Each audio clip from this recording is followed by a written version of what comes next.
ทักทายสบายดีตอดเด็กมาท่านอายุมาท่านไหนนอนเด้อนี่เด้อเฮ้ยยังยางหล่อดินอยู่เด้อนี่เด้อเฮ้ย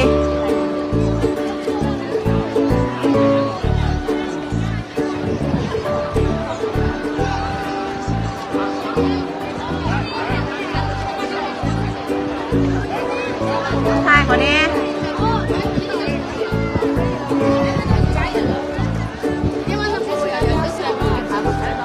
ยางดินอากาศดีดีพี่น้องอากาศเย็นนี้มาเช้าจีน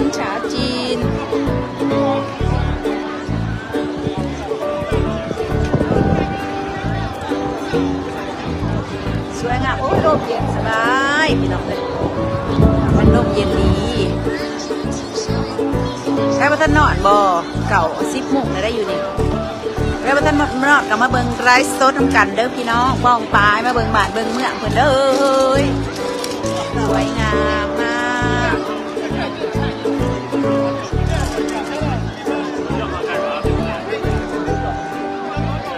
ถ่ายไหมขอแน่กล่องโซดเด้อ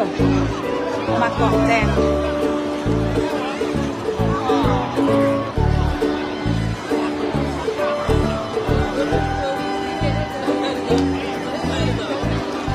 โอ้ยยังไลฟ์สดอยู่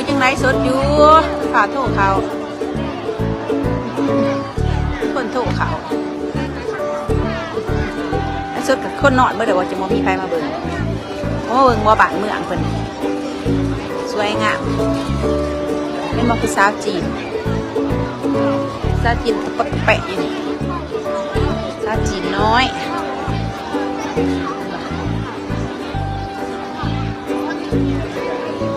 ได้สดอยู่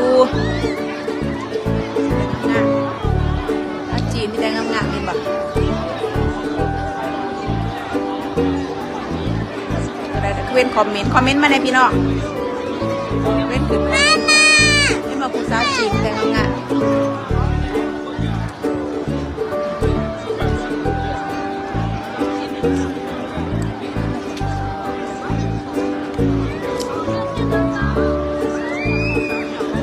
จีนมีแต่ชนงาม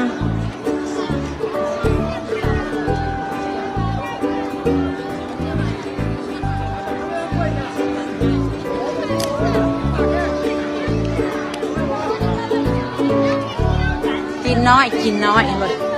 กินน้อยไม่แต่งาม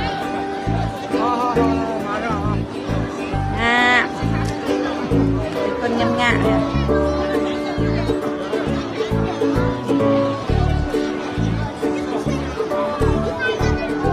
กดแปะ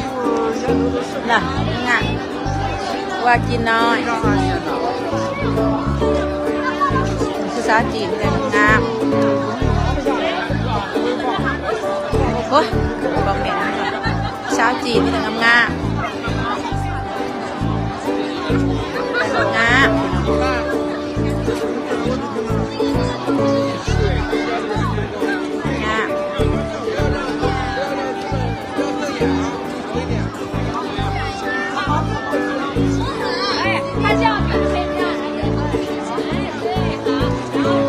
ผู้สาวจีน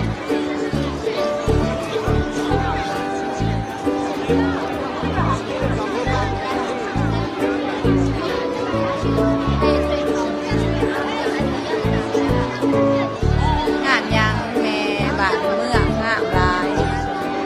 กระบวนข้ายางดินทะเลกับแบบขั้นบ้านเท่ากับแบบบนข้ายางดินย่ำแรงนะพี่สิว่างามลายมันกว้างมันใหญ่บ้านเขา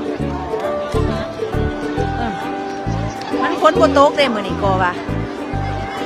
บอนข้าวยางดิงามบ้านเขาอากาศก็ดี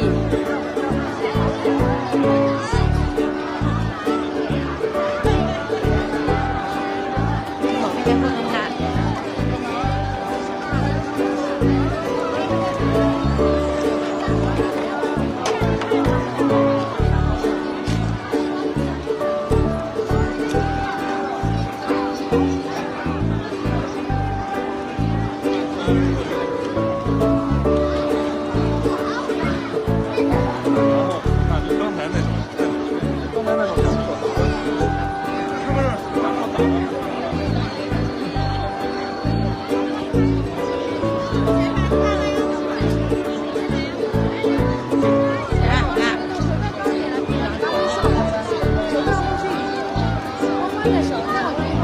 ตอนนี้10 โมงเลยได้อยู่จีน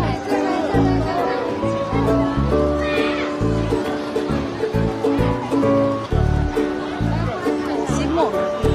ไปว่าท่านเลิกไปอยู่คนหนีงานหนีไม่ได้ภาษาจีนงามไหมพี่น้อง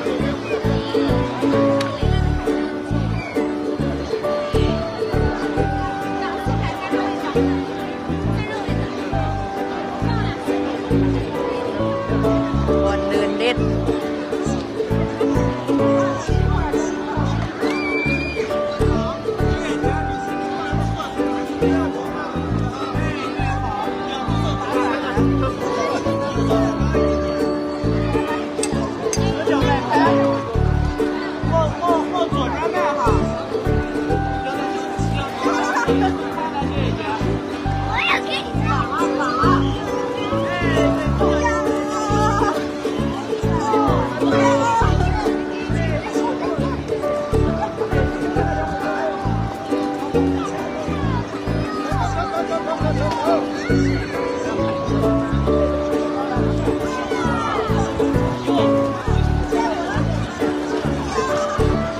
มีรถไฟมาเลยดิ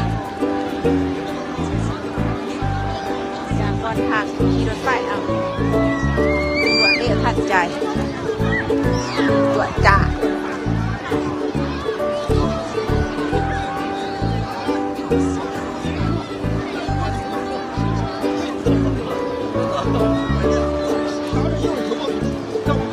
ตอนนี้ก็เดินทางผู้ชม